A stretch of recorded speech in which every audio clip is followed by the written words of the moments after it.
الحمد لله نحمده ونستعينه ونستغفره ونؤمن به ونتوكل عليه ونعوذ بالله من شرور أنفسنا ومن سيئات أعمالنا من يهده الله فلا مضل له ومن يضلله فلا هادي له ونشهد أن لا إله إلا الله وحده لا شريك له ونشهد أن سيدنا وسندنا وحبيبنا وحبيب ربنا ومولانا ونبينا محمدا عبده ورسوله وصلى الله تعالى عليه وعلى آله وأصحابه وبارك وسلم تسليما كثيرا كثيرا أما بعد فأعوذ بالله من الشيطان الرجيم بسم الله الرحمن الرحيم ألهاكم التكاثر حتى زرتم المقابر كلا سوف تعلمون ثم كلا سوف تعلمون كلا لو تعلمون علم اليقين لترون الجحيم ثم لترونها عين اليقين ثم لتسألن يومئذ عن النعيم. وعن مطرف عن أبيه رضي الله تعالى عنه قال أتيت النبي صلى الله عليه وسلم وهو يقرأ ألهاكم التكاثر وقال يقول ابن آدم مالي مالي وهل لك يا ابن آدم من مال إلا ما أكلت فأفنيت أو لبست فأبليت أو تصدقت فأمزيت أو كما قال رسول الله صلى الله عليه وسلم. صدق الله مولانا العظيم وصدق رسوله النبي الكريم ونحن على ذلك لمن الشاهدين والشاكرين والصلاة والسلام على سيد الأنبياء والمرسلين والحمد لله رب العالمين. گرامی قدر سامعین، آپ کے سامنے آخری پارے سے ایک مختصر سی سورہ تقاصر تلاوت کی ہے، اور حضور اقدس صلی اللہ علیہ وسلم کا ایک ارشاد گرامی جس کے راوی حضرت مطرف رضی اللہ تعالیٰ عنہ اپنے والد کے سند سے روایت کرتے ہیں، اور جس کو امام مسلم رحمہ اللہ نے اپنی صحیح میں نقل فرمایا ہے، وہ حدیث آپ کے سامنے پڑھی ہے. یہ جو آخری سورت ہے، آخری پارے کے اندر سے سورت تلاوت کی گئی ہے. یہ سورت مختصر سی صورت ہے، اور یہ اکثر و بیشتر مسلمانوں کو زبانی یاد ہوتی ہے، اور نمازوں کے اندر بھی کثرت کے ساتھ یہ پڑھی جاتی ہے. اگرچہ آیات کے اعتبار سے، سطروں کے اعتبار سے یہ مختصر ہے، لیکن اس سورت کے اندر مضمون بہت ہی عظیم الشان اور اہم بیان کیا گیا ہے. اگر اس سورت کو صحیح طریقے سے سمجھا جائے اور اس کے مطابق ہی عمل کر لیا جائے تو یہ ایک سورت ہی انسان کی دنیا آخرت کی اصلاح کے لیے کافی ہو سکتی ہے. اس سورت کے اندر اللہ تعالیٰ نے سارے انسانوں کے ایک بنیادی مرض کا ذکر فرمایا ہے، اور وہ مرض ایسا ہے کہ وہ سارے گناہوں کی جڑ ہے. اگر اس کی پر انسان قابو پا لے تو باقی گناہوں سے بچنا انسان کے لیے آسان ہو جائے. اور وہ جو گناہوں کی جڑ ہے، جو مرض ہے، وہ مرض ہے غفلت کا مرض. غفلت یعنی آخرت سے غفلت، اللہ تعالیٰ سے بھول، اللہ تعالیٰ کو انسان کا بھول جانا اور آخرت سے غافل ہو جانا، اور مرنے کے بعد آنے والی زندگی سے غافل ہو جانا. یہ جو غفلت ہے اور بھول ہے، یہ ایک ایسا مرض ہے کہ جس کی بنیاد پر سارے گناہ ہوتے ہیں. کیونکہ جس آدمی کے پیش نظر آخرت ہوگی اور جس کا مقصد آخرت کے لیے جینا ہوگا اور جس کا مقصد آخرت کی زندگی کو بنانا اور کامیاب کرنا ہوگا، وہ ان سارے کاموں سے بچے گا کہ جن کاموں کی وجہ سے آخرت میں اس کا نقصان ہوگا. گناہ ہے، حرام روزی ہے، جھوٹ بولنا ہے، دھوکہ دینا ہے، ملاوٹ کرنا ہے، نماز نہ پڑھنا، زکوٰۃ نہ دینا، حج نہ کرنا وغیرہ وغیرہ، یہ جتنے کام ہیں یہ اسی غفلت کی بنیاد پر سرزد ہوتے ہیں کہ آدمی آخرت سے غافل ہے، دنیا کے اندر منہمک ہے، اس انہماک کی وجہ سے اس سے غافل ہو گیا اور غفلت کی وجہ سے ان گناہوں کے اندر مبتلا ہو گیا۔ تو یہ ایک بنیادی مرض اللہ تعالیٰ نے اس سورت کے اندر سارے انسانوں کا ذکر فرمایا ہے۔ چنانچہ ترجمے سے یہ بات واضح ہو جائے گی۔ اللہ تعالیٰ نے ارشاد فرمایا کہ الہاکم التکاثر، تمہیں غفلت میں ڈال دیا ہے تکاثر نے۔ تکاثر کہتے ہیں زیادہ طلبی کو، بہتات کی حرص کہ میرے پاس زیادہ مال و دولت جمع ہو جائے، زیادہ ساز و سامان جمع ہو جائے، زیادہ عیش و عشرت کی چیزیں جمع ہو جائیں، زیادہ آرام اور لذت کا سامان اکٹھا ہو جائے۔ یہ جو زیادہ طلبی ہے، زیادہ کی حرص، تو اللہ رب العزت فرماتے ہیں کہ الہاکم التکاثر، کہ تمہیں اس زیادہ طلبی کی حرص نے اور اس لالچ نے تمہیں غفلت میں ڈال دیا،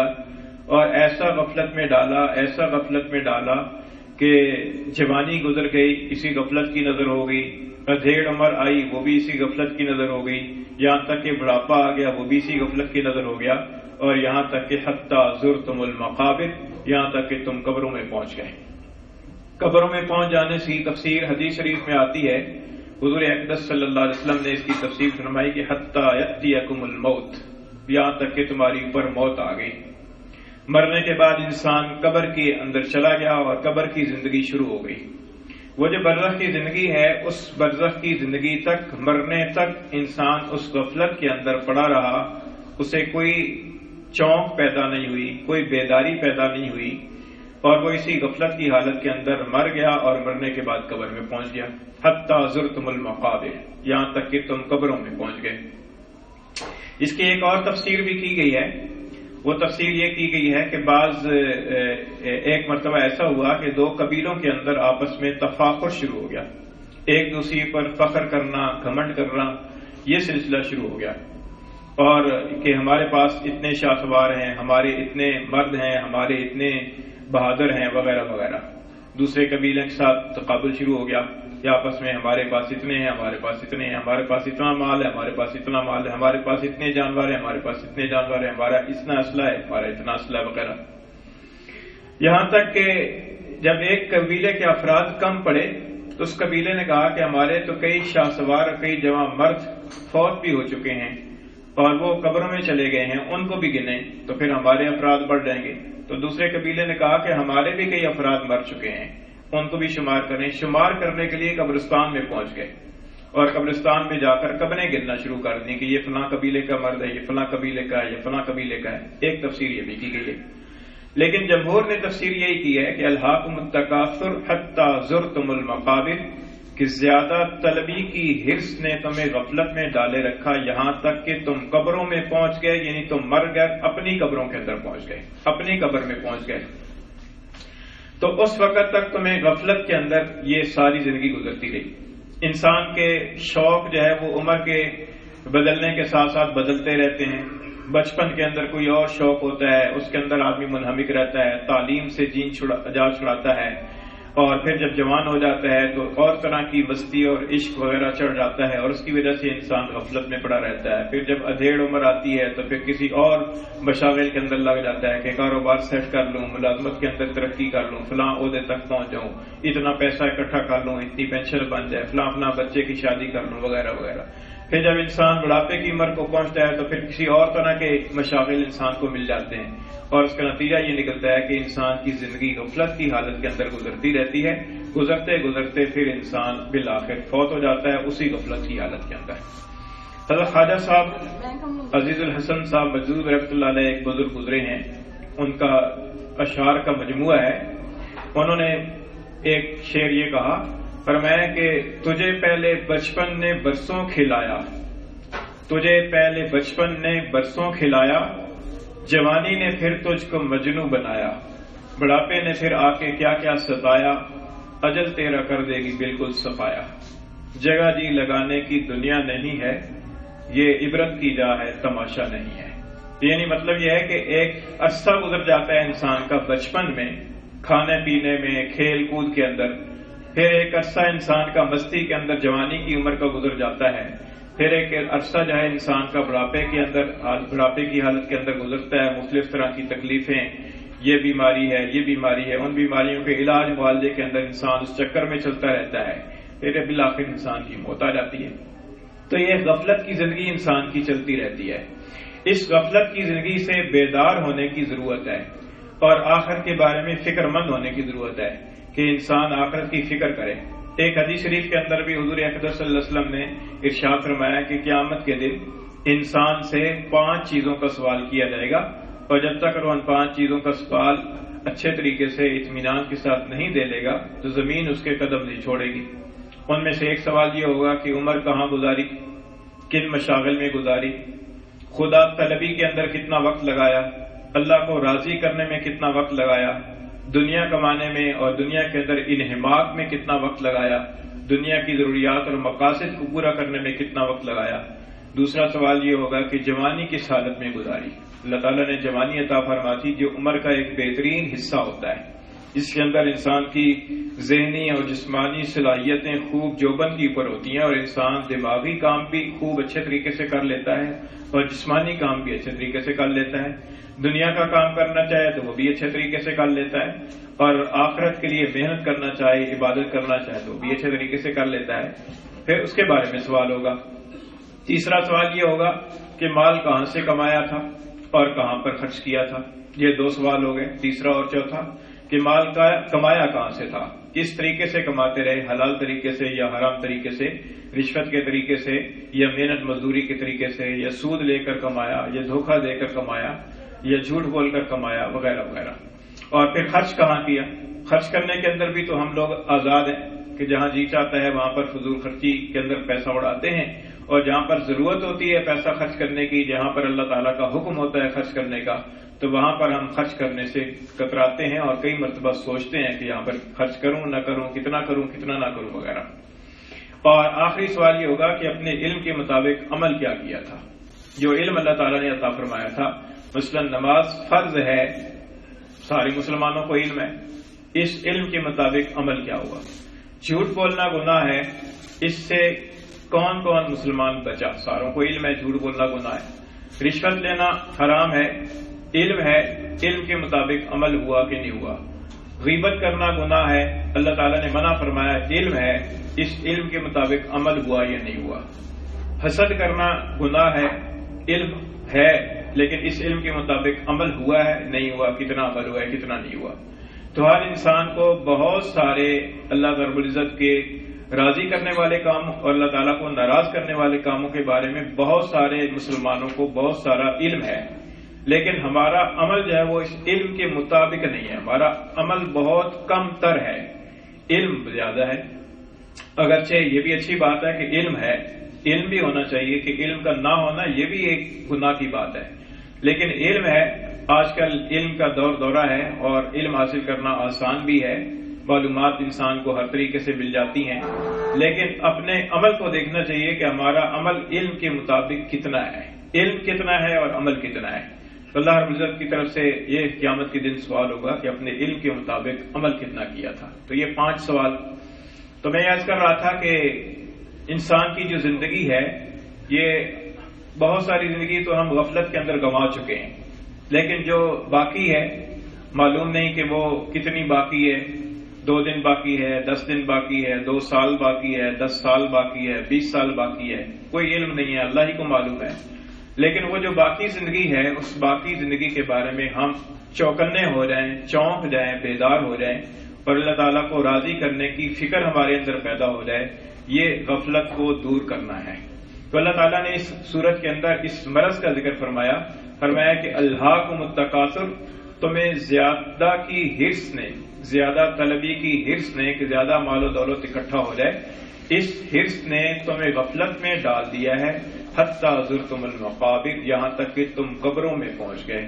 یعنی مر گئے، مرنے کے بعد قبر کی زندگی شروع ہو گئی، لیکن غفلت کی حالت میں مرے۔ تو یہ فرمایا کہ حتی زرتم المقابر۔ آگے اللہ تعالیٰ نے فرمایا کہ کلا، ہرگز نہیں، یعنی ایسا ہرگز نہیں ہونا چاہیے انسان کو چوکنا رہنا چاہیے، بیدار رہنا چاہیے، آخرت کے بارے میں فکر مند رہنا چاہیے، غافل نہیں ہونا چاہیے۔ سوف تعلمون، عن قریب تم جان لو گے، ثم کلا سوف تعلمون، پھر ہرگز ایسا نہیں ہونا چاہیے تم عن قریب جان لو گے۔ یہ جو 2 دفعہ فرمایا ہے اور تاکید کے ساتھ فرمایا ہے، تو یہ ایسی ہے کہ جیسے کوئی انسان کسی دوسرے کو کسی جگہ بھیج رہا ہو اور کوئی پیغام دے کر کوئی کسی کام کے لیے بھیج رہا ہو، تو آدمی اس کو یاد دلاتا ہے کہ دیکھنا بھائی یہ کام بھول نہ جانا، یہ کام لازمی کرنا، پھر کہتا ہے اچھا بھائی پھر دیکھنا، یاد رکھنا اس کام کو، بھول نہ جانا، بار بار تاکید کرتا ہے۔ تو اللہ رب العزت تاکید فرما رہے ہیں کہ کل ہرگز ایسا نہیں ہونا چاہیے، سوف تعلمون، تمہیں ان قریب معلوم ہو جائے گا، ثم کلا سوف تعلمون، پھر ہرگز ایسا نہیں ہونا چاہیے۔ پھر اللہ تعالیٰ نے فرمایا کہ پھر تاکید ہے کہ ہرگز ایسا نہیں ہونا چاہیے، سوف تعلمون، ان قریب تمہیں معلوم ہو جائے گا۔ کلا لو تعلمون علم الیقین، فرمایا کہ ہرگز ایسا نہیں ہونا چاہیے، تیسری مرتبہ فرمایا کلا، ہرگز ایسا نہیں ہونا چاہیے، لو تعلمون علم الیقین، کہ کاش کہ تمہیں علم یقین حاصل ہو جائے، یعنی علم کے درجے کے اندر تو علم حاصل ہے، کاش کے یقین کے درجے کا علم حاصل ہو جائے، کیونکہ یقین کے درجے کا علم حاصل ہوتا ہے تو پھر انسان کی کیفیت کچھ اور ہو جاتی ہے، انسان کے اندر خوف بیٹھ جاتا ہے، تقوی بیٹھ جاتا ہے، اور انسان پریشان ہو جاتا ہے، چھوٹی چھوٹی باتوں کے اندر وہ فکر مند ہوتا ہے کہ یہ کام مجھ سے ہو گیا ہے، کہیں ایسا نہ ہو گیا ہو، جیسا کہ حضرات صحابہ کرام کے واقعات ہمیں پڑھنے کو ملتے ہیں کہ کہیں غلطی سے بھی حرام کا کوئی لقمہ پیٹ کے اندر چلا گیا تو زبردستی قے کر کے اس کو نکالنے کی کوشش کی کہ کہیں ایسا نہ ہو کہ یہ حرام کو لقمہ میرے پیٹ کے اندر کیسے چلا گیا، مشتبہ بات چلی گئی تو پھر بھی ایسا ہوا۔ حضرت حنظلہ رضی اللہ تعالیٰ عنہ بہت عظیم الشان صحابی ہیں، ایک مرتبہ گلی میں جا رہے ہیں اور زبان مبارک پر یہ ہے کہ نافق حنظلہ، نافق حنظلہ، کہ حنظلہ تو منافق ہو گیا، حنظلہ تو منافق ہو گیا۔ حضرت ابوبکر صدیق رضی اللہ عنہ سے ملاقات ہوئی، انہوں نے پوچھا کہ کیا کہہ رہے ہو؟ تو عرض کی کہ جب ہم رسول اللہ صلی اللہ علیہ وسلم کی خدمت کے اندر ہوتے ہیں تو ہماری کیفیت کچھ اور ہوتی ہے، جب وہاں سے چلے آتے ہیں تو ہماری تو کیفیت بدل جاتی ہے، ہم اپنے بیوی بچوں کے اندر مشغول ہو جاتے ہیں، تو یہ تو حالت کا بدلنا ہے، اور یہ حالت بدل جائے، اندر کچھ ہو باہر کچھ ہوتی ہے تو نفاق ہے۔ حضرت ابو صدیق نے فرمایا کہ یہ حالت تو میری بھی ہے۔ پھر چلتے ہیں حضور کی بارگاہ کے اندر، حضور صلی اللہ علیہ وسلم کی خدمت کے اندر جا کر عرض کیا، یعنی اتنی بات سے وہ فکر مند ہو گئے کہ ہماری حالت بدل جاتی ہے، ہمیں وہ فکر نہیں رہتی جو حضور صلی اللہ علیہ وسلم کی مجلس کے اندر بیٹھے ہوئے آخرت کی فکر ہوتی ہے، وہ گھر کے اندر آ کر وہ فکر نہیں رہتی، فکر کی بات ہے۔ تو دونوں صحابی حضور صلی اللہ علیہ وسلم کی خدمت کے اندر چلے گئے، حضور صلی اللہ علیہ وسلم سے یہ حالت عرض کی تو آپ نے اطمینان دلایا، فرمایا کہ یہ جو کیفیت ہے یہ عدلتی بدلتی رہتی ہے،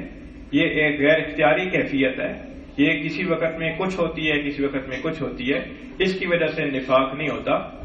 اگر وہی حالت تمہاری برقرار رہے کہ جو میری مجلس کے اندر رہتی ہے تو پھر تو فرشتے تم سے مسافے کرنے لگ جائیں، تو وہ حالت وہ نہیں رہتی، وہ حالت بدل جاتی ہے۔ تو حضور صلی اللہ علیہ وسلم کے اطمینان دلانے سے اطمینان ہوا، ورنہ اپنے اوپر نفاق کا خوف تھا۔ حضرت عمر رضی اللہ تعالیٰ نے کتنے جلیل قدر صحابی ہیں جن کے بارے میں آتا ہے کہ لو کان بعدی نبی لکان عمر، اگر میرے بعد نبی ہوتا تو عمر ہوتا، لیکن خود ان کی حالت یہ ہے کہ وہ حضرت حذیفہ رضی اللہ تعالیٰ سے پوچھا کرتے تھے کہ میرا نام حضور صلی اللہ علیہ وسلم نے منافقوں کے اندر تو ذکر نہیں کیا، خوف تھا، یہ فکر تھی۔ لیکن ہم لوگ چونکہ غفلت کے اندر مبتلا ہیں تو ہمیں اس بات کا کوئی شعور نہیں ہے کہ آخرت کی چیز کیا ہے، آخرت کی زندگی کتنی جو ہے نا وہ سخت قسم کے مراحل آخرت کے اندر پیش آنے والے ہیں، چونکہ ہمیں اس کا اندازہ نہیں ہے۔ حضرت عثمان رضی اللہ تعالیٰ نے حضور صلی اللہ علیہ وسلم کے دور داماد ہیں، حضور صلی اللہ علیہ وسلم نے آپ کو جنتی ہونے کی بشارت سنائی ہے۔ حضرت عثمان رضی اللہ تعالیٰ نے جب کسی قبر کو دیکھتے تھے تو اتنا روتے تھے کہ روتے روتے آپ کی داڑھی مبارک تر ہو جاتی تھی۔ تو یہ کیا تھا؟ یہ خوف تھا، یہ ان حضرات کے اندر فکر آخرت تھی، خوف تھا، جس کی وجہ سے ان کو ایک یقین کا درجہ حاصل تھا۔ تو اللہ تعالیٰ فرماتے ہیں کہ کلا لو تعلمون علم الیقین، کہ ہرگز ایسا نہیں ہونا چاہیے، اگر تمہیں یقین کے درجے کا علم حاصل ہو جائے تو پھر تم اس غفلت کی زندگی سے باہر آ جاؤ، یقین ابھی پیدا نہیں ہوا۔ وبالآخرۃ ہم یوقنون، آخرت کا وہ یقین رکھتے ہیں، عقیدہ ضرور ہے، آخرت کے بارے میں عقیدہ ضرور ہے، ایمان بھی ہے،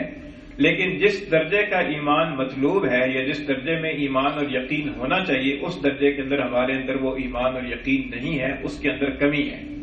اگرچہ ایمان اور یقین ہونا کسی درجے کے اندر یہ بھی بہت بڑی بات ہے، اللہ تعالیٰ کی بہت بڑی نعمت ہے کہ اللہ تعالیٰ نے ایمان عطا فرما رکھا ہے، لیکن اس ایمان کو مضبوط کرنے کی اور اس یقین کو بڑھانے کی ضرورت ہے۔ فرمایا کہ کلا لو تعلمون علم الیقین لترون الجحیم، فرمایا کہ تم ضرور بضرور جہنم کو دیکھو گے، سارے انسان جہنم کو دیکھیں گے ضرور،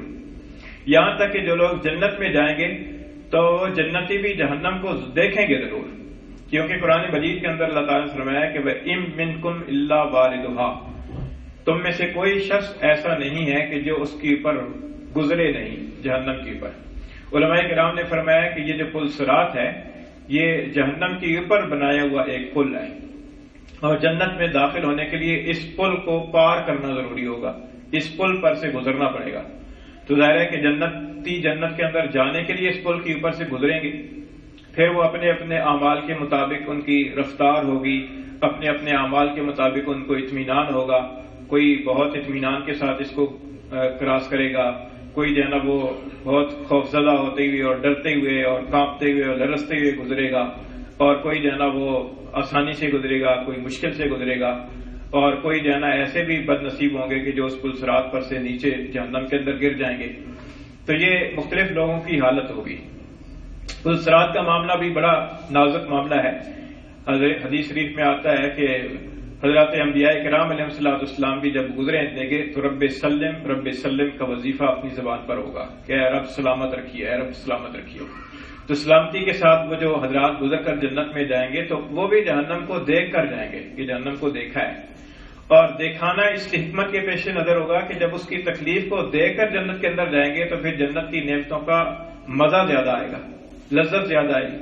کیونکہ جو آدمی پر مشقت راستے میں سے گزر کر آسانی کے ساتھ اور عافیت کے ساتھ منزل مقصود تک پہنچ جاتا ہے تو پھر انسان کو بہت خوشی ہوتی ہے، مسرت ہوتی ہے، اور وہ شکر ادا کرتا ہے کہ اس اتنے بڑے مشقت والے راستے سے اللہ نے کرم کیا کہ گزر کر آ گئے۔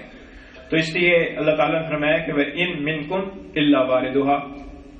كَانَ عَلَىٰ رَبِّكَ حَتْمًا مَّقْضِيًّا، کہ آپ کے رب کا حتمی فیصلہ ہے کہ اس جہنم کے اس پل صراط کی اوپر سے ہر ایک تم میں سے ضرور گزرے گا۔ تو میں یہ عرض کر رہا تھا کہ اللہ تعالیٰ نے فرمایا کہ لَتَرَوُنَّ الْجَحِيمَ، کہ تم ضرور بے ضرور جہنم کو دیکھو گے، ثُمَّ لَتَرَوُنَّهَا عَيْنَ الْيَقِينِ، پھر تم اس کو یقین کی آنکھ سے دیکھو گے۔ ایک ہے ویسے علم کے درجے میں دیکھنا، اور ایک ہے یقین کی آنکھ سے دیکھنا، کیونکہ یقین کا فرق ہوتا ہے نا۔ مثال کے طور پر ایک آدمی نے کسی کے بتانے پر یقین کر لیا کہ فلاں جگہ پر یہ حادثہ پیش آیا ہے، اسے بتایا گیا، اس نے یقین کر لیا کہ بتانے والا سچا ہے اور ایسا واقعہ ہونا ممکن ہے، تو ایسا ہوا ہے، یقین ہو گیا۔ اور ایک یقین وہ ہے کہ جو انسان اپنی آنکھوں سے دیکھتا ہے، تو جو انسان اپنی آنکھوں سے دیکھتا ہے تو وہ یقین کچھ اور ہی ہوتا ہے۔ مثال کے طور پر کسی انسان نے بیت اللہ شریف کی زیارت نہیں کی ہوئی، اور جس نے زیارت کی ہوئی ہے وہ آ کر اسے بتاتا ہے کہ بیت اللہ شریف ایسا ایسا ہے، تو وہ بھی اسے یقین آ جائے گا، لیکن جب خود اپنی آنکھوں سے جا کر دیکھے گا تو وہ پھر کوئی اور یقین ہوگا۔ اس کو آج کل کے حساب سے ایسا دیکھ لیں کہ جیسے کوئی آدمی کسی تصویر کو دیکھتا ہے یا کسی ویڈیو کو دیکھتا ہے تو یقین اسے بھی آتا ہے، لیکن جو بغیر اس آلے کے اپنی آنکھوں سے براہ راست دیکھتا ہے تو اس کے یقین کا درجہ کوئی اور ہوتا ہے۔ تو یہ فرمایا کہ ثم لترونها عین الیقین، پھر تم اسے یقین کی آنکھ سے دیکھو گے۔ بعض حضرات نے فرمایا کہ اس کا مطلب یہ ہے کہ پہلے جب انسان مرنے کے بعد قبر کے اندر جائے گا تو قبر کے اندر بھی سرسری طور پر دور سے جہنم کا نظارہ ہوگا، اور جب پھر آخرت کے اندر جب جائے گا، پل صراط کی پر سے گزرے گا تو پھر اس کا نظارہ یقین کی آنکھ کے ساتھ ہوگا۔ اس میں اور اس میں فرق ہوگا، کیونکہ عالم برزخ کا جو دیدار ہے یا دیکھنا ہے وہ کچھ اور طرح کا ہے، اور وہاں جانے کے بعد کھلی آنکھوں سے دیکھنا کچھ اور درجہ کا ہے۔ تو پھر فرمایا کہ ثم لترونها عین الیقین ثم لتسألن یومئذ عن النعیم، پھر اس دن تم سے نعمتوں کے بارے میں سوال ہوگا۔ قیامت کے دن پھر نعمتوں کے بارے میں سوال ہوگا کہ اللہ تعالیٰ نے جو نعمتیں عطا فرمائی تھیں ان نعمتوں کو کہاں کہاں استعمال کیا اور نعمتوں کا کتنا شکر ادا کیا۔ حدیث شریف میں آتا ہے، ترمذی شریف کی حدیث ہے، حضور اقدس صلی اللہ علیہ وسلم نے فرمایا کہ قیامت کے دن نعمتوں میں سے سب سے پہلے جس نعمت کے بارے میں سوال ہوگا وہ نعمت ہوگی تندرستی، صحت، کہ صحت کے بارے میں سب سے پہلے سوال ہوگا، کیونکہ صحت تندرستی کے بارے میں کہتے ہیں کہ تندرستی 1000 نعمت ہے. تندرستی 1000 نعمت ہے کا مطلب یہ ہے کہ جب انسان تندرست ہوتا ہے تو وہ ہزاروں نعمتوں سے استفادہ کرتا ہے، اور جب آدمی بیمار ہو جاتا ہے تو بہت ساری نعمتوں سے استفادے سے محروم ہو جاتا ہے. مثال کے طور پر شوگر کی بیماری ہوگی یا میٹھے کی لذت سے محروم ہو گیا. اسی طریقے سے اگر آنکھوں کی بینائی چلی گئی، اب دیکھنے کی لذت سے محروم ہو گیا. آنکھیں ہوتی تو ہزاروں چیزیں دیکھتا، لیکن اب وہ آنکھوں کی بینائی سے محروم ہو گیا. ایک نعمت گئی ہے تو ہزاروں نعمتوں سے محروم ہو گیا. اسی طریقے سے اور کئی اس طرح کی نعمتیں کہ جن نعمتوں سے انسان جو ہے نا بہت سارا فائدہ اٹھاتا ہے. تو فرماتے ہیں کہ سب سے پہلے قیامت کے دن تندرستی کے بارے میں سوال ہوگا کہ صحت کی نعمت عطا کی تھی، اس صحت کی نعمت سے کتنا فائدہ اٹھایا اور اس کا کتنا شکر ادا کیا. اور ایک روایت میں آتا ہے کہ قیامت کے دن ٹھنڈے پانی کے بارے میں بھی سوال ہوگا کہ ٹھنڈا پانی پیتے تھے، گرمیوں کے موسم میں پیاس لگی ہوتی تھی تو ٹھنڈا پانی پیتے تھے، اس ٹھنڈے پانی کی نعمت کا کتنا شکر ادا کیا ہے. ایک معمولی سی نعمت ہے. تو قیامت کے دن ان نعمتوں کے بارے میں جو اللہ تعالیٰ نے ہمیں عطا فرما رکھی ہیں، ظاہری بھی، باطنی بھی، جسمانی بھی، روحانی بھی، ان ساری نعمتوں کے بارے میں قیامت کے دن سوال ہوگا.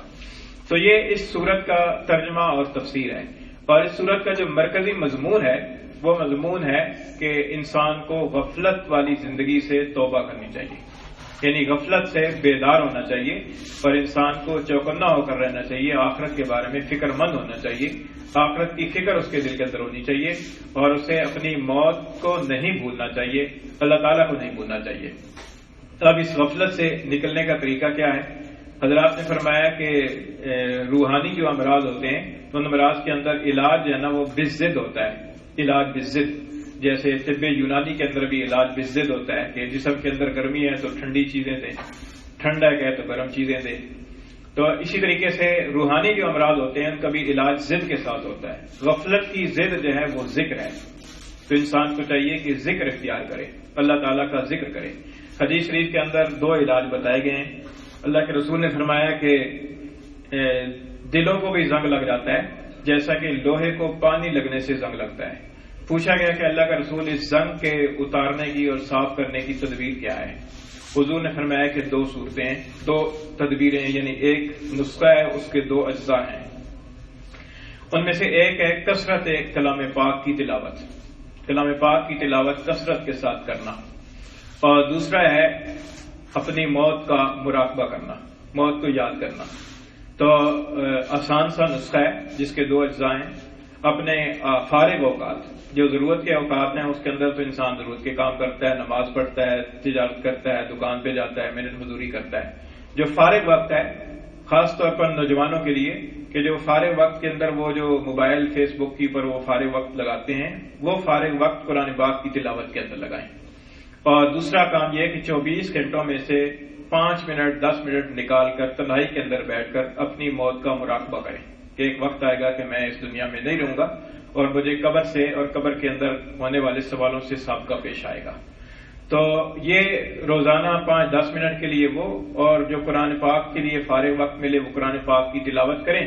چند روز تک اس نسخے کے اوپر عمل کریں جو نسخہ نبوی ہے. اللہ کے فضل و کرم سے امید رکھیں کہ انشاءاللہ دل کا زنگ اترے گا اور آخرت کی فکر اور آخرت کی تیاری کی جو یاد ہے وہ انسان کے اندر پیدا ہوگی اور غفلت کے مرض سے جان چھوٹے گی. اللہ تعالیٰ اس کی توفیق عطا فرمائے.